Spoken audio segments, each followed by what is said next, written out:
Olá, meu nome é Marcelo Augusto Laranja e eu farei uma apresentação sobre a ética na pandemia, em conjunto com meus colegas Lucas Morales, Vitor Coleone e João Roberto. Para iniciar a abordagem desse tema tão atual e relevante, é importante analisar a relação do indivíduo com o próximo e o conceito de responsabilidade. Uma vez que, no contexto pandêmico do Covid-19, doença altamente infecciosa descoberta na China que rapidamente tomou o mundo, mostrando a falta de preparo de diversos estados em lidar com as calamidades sanitárias, ações e decisões tomadas no campo individual podem afetar a vida de diversos indivíduos, de forma indireta, o que se mostra mais preocupante ainda quando grande parte da parcela da população engloba um grupo de risco à doença, que tem sintomas graves, que incluem dificuldades respiratórias e até mesmo uma resposta inflamatória generalizada do organismo.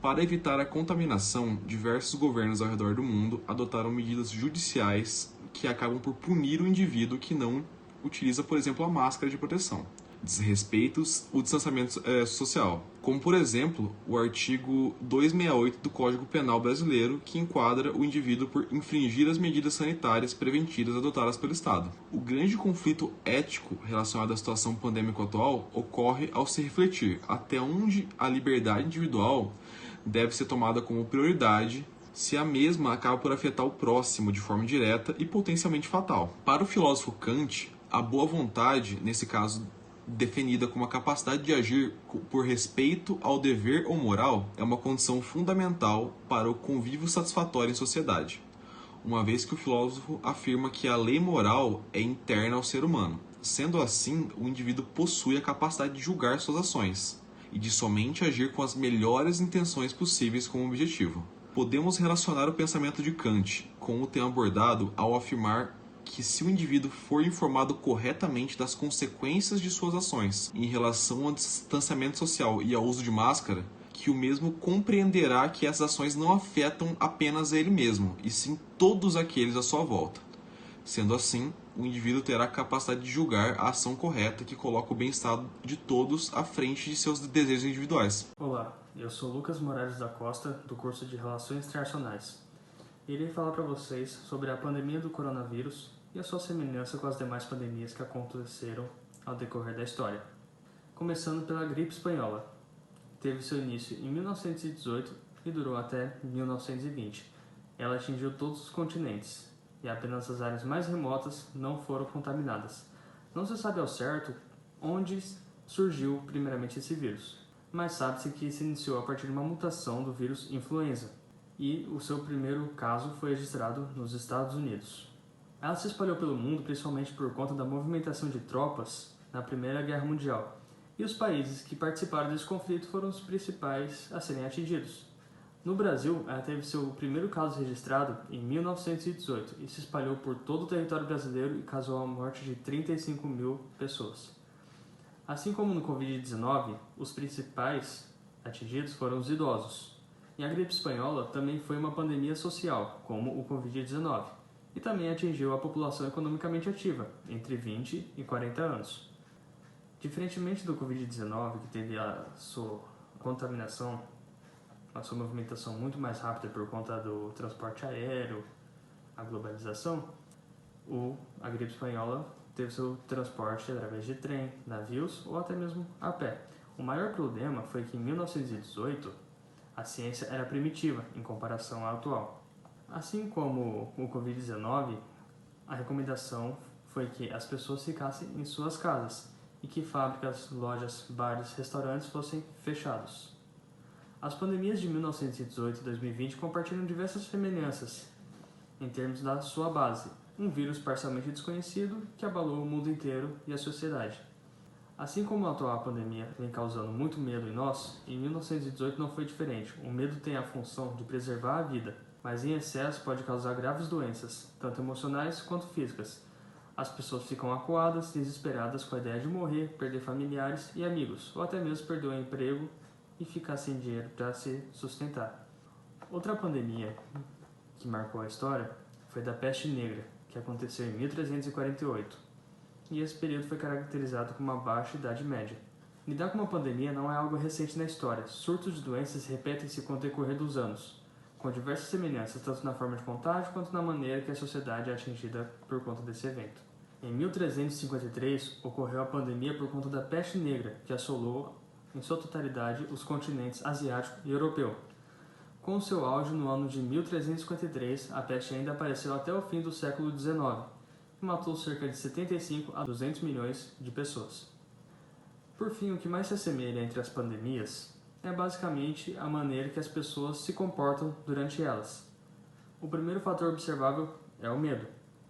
E um fato curioso sobre a peste negra é que Veneza adotou o conceito de quarentena, que foi herdado do Velho Testamento da Bíblia, que é basicamente um tempo de isolamento para surtos de hanseníase, que aconteceu na Antiguidade, ou seja, um método que já era utilizado na época em que os textos do Antigo Testamento foram escritos. Mais um fato que mostra que não é de agora que as pandemias acontecem e que todas possuem uma semelhança em comum, o medo e o abalo da sociedade. Eu sou o Vitor Coleone, aluno de Relações Internacionais, e vou falar os argumentos a favor e contra da pandemia. Ela desencadeou vários aspectos positivos quanto negativos, mas eu irei apresentar apenas 3 de cada um para não deixar o vídeo muito extenso. Primeiramente, com relação aos argumentos a favor, a pandemia mostrou como é possível aumentar a resiliência das cidades e das pessoas que ali vivem com relação à ameaça dos efeitos de alteração climática. Com a diminuição da circulação de pessoas, é possível notar os reais efeitos que nós humanos causamos no planeta e ter, quem sabe, a possibilidade de fazer algo a respeito. Podemos trazer o exemplo de Veneza, que ao diminuir o fluxo de pessoas mostrou o quão limpo e cristalino pode ficar a água dos canais da cidade, além de poder melhorar a qualidade do ar. Várias cidades metrópoles, ao promover o isolamento decorrente da pandemia, viram sua poluição diária diminuir. Isso pode promover uma reflexão de como seria possível melhorar nossa qualidade de vida e diminuir o impacto que é causado no mundo. Outro fator favorável que a pandemia trouxe, que pode nos fazer refletir bastante sobre a questão de um Estado forte e presente, que auxilie as pessoas na tomada de decisão e possa dar maior segurança para que, em momentos como esse, o país consiga dar maior prosperidade e proteção para a população. Além de mostrar como é vantajoso as relações amigáveis que os países precisam ter para que seja possível ajudar em momentos de pandemia. Por fim, o terceiro argumento a favor da pandemia, e que não poderia ficar de fora, é o tão discutido isolamento social, que ao mesmo tempo que pode ser positivo, também pode ser bem negativo. E eu irei tratar essa outra questão daqui a pouco. Mas, no que se refere a ele positivamente, ele permitiu que as pessoas pudessem buscar novas formas de se distrair, poder melhorar o relacionamento com seus familiares e se apegar a alguma prática religiosa, por exemplo, dentre outras questões. Ele também veio para mostrar o quanto somos seres sociáveis e precisamos interagir com alguém. Agora eu vou falar os 3 aspectos negativos da pandemia. O primeiro fator contra a pandemia tem a ver com a questão do número de mortes que ocorrem em recorrência dela e a falta de preparo dos países em lidar com esse tipo de problema. É preciso tempo até que seja possível descobrir uma forma mais eficaz de tratar os problemas e assim diminuir o impacto dele, mas até esse dia chegar, várias vidas continuarão sendo perdidas. Outro argumento negativo da pandemia é que ela diminui o número de negociações e acordos entre os países que passam a importar e exportar menos. Isso causa vários problemas internos e aumenta o gasto público. Sendo assim, fica inviável manter o mesmo número de negociações. Como se não bastasse, pode acarretar também em um maior índice de desemprego, piorando a qualidade de vida das pessoas. Sem dúvida alguma, a fragilidade na economia é um problema decorrente da pandemia. Como vivemos em um mundo com grande interação, esse impacto é sentido por diversos países. Por fim, o último argumento contra, que anteriormente foi citado como algo positivo, é o isolamento social novamente. Mas agora esse isolamento se mostra altamente prejudicial quando feito de maneira irresponsável e sem precedentes para terminar.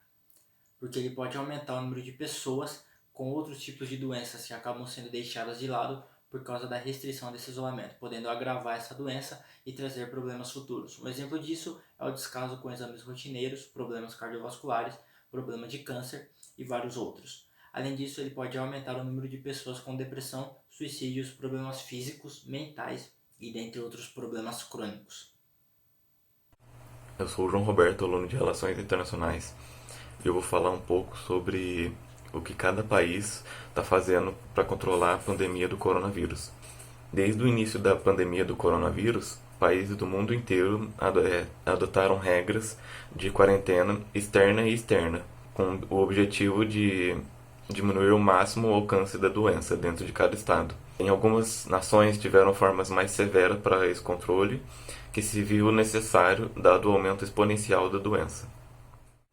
Algumas medidas de controle do coronavírus foi padrão na maior parte do mundo, como por exemplo o fechamento inicial dos comércios e atividades que promoviam algum tipo de aglomeração, e tipo shopping e cinema, e os comércios essenciais, como supermercados e postos de combustível, continuaram funcionando, mas com medidas restritivas, como o uso obrigatório de máscara, uma distância mínima entre as pessoas e podendo operar apenas com parte da lotação máxima.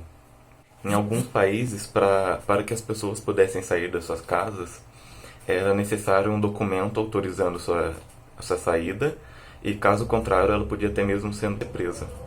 Essa medida extrema foi vista necessária devido ao momento que o país estava vivendo, mas pode se relacionar diretamente em contradição com o direito básico da Declaração dos Direitos Humanos, que seria o artigo 13, que promove o direito à liberdade e à locomoção.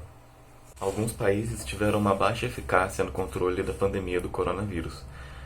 Isso devido a alguma questão orçamentária do próprio governo, ou em alguns casos um completo descaso do governo para a pandemia, que muitas vezes foram contra a ciência e contra medidas básicas que podiam controlar um pico maior de contaminados e mortos.